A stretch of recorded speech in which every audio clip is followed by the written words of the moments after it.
Well, it's extraordinary, really, to be a part of Sex and the City. I think people call it, a zeitgeist, but a zeitgeist is just for a short period of time. I always think that was a moment, and this is more than a moment. This has been 14 years, and it keeps evolving. And I think part of the reason is because it took so long to get here, to tell these stories, to find these characters, and because we're talking about women all over the world.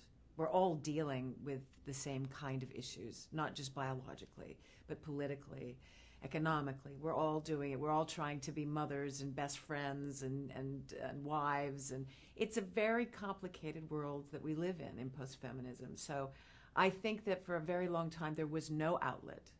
There was in kind of graphics, or as this is what women get paid, or this is what women are going through, but there was no humanity attached to it. And there was no reality attached to it. And there was no fun attached to it. Because women come and see Sex and the City because they want to see their lives, and they want to laugh at it, and they want to be touched by it. And that's what I think this show continues to do in a very honest, true way. And that's why it's around. It grows. Anything in nature, if it doesn't evolve, it dies. And Sex and the City continues to grow.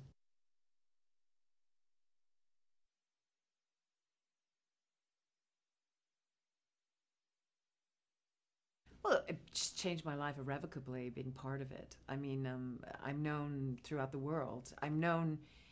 You see, Samantha's known. I'm not known. It's a double-edged sword in some ways, because you think I'd like to play other parts, but people want you to be Samantha because they love Samantha so much.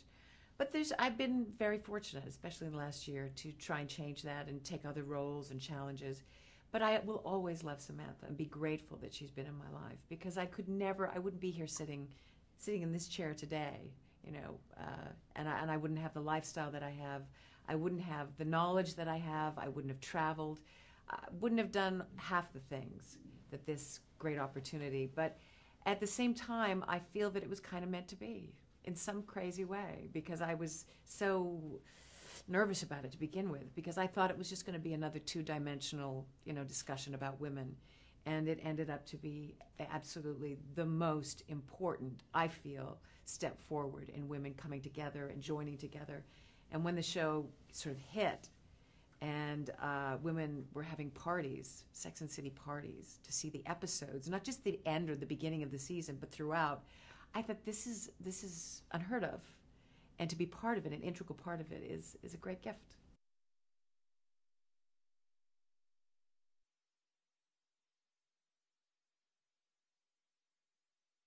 Oh, I thought some of the bathing suits that were created by this Turkish designer, I can't remember her name, were extraordinary.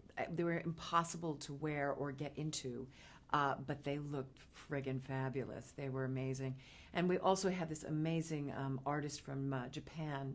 Her name is Naomi Yasuda, and she did all of these wonderful fingernails for me, which were all hand done and hand painted, because I wanted to get away from the clunky jewelry and all of that we'd done so much in the TV series, but I wanted some kind of accentuation. So we decided to have this terrific designer do these fingernails. So I loved coordinating my fingernail polish or my fingernail attaches to whatever outfit that I was changed into. It was just an added little a detail to Samantha's wardrobe, which I loved.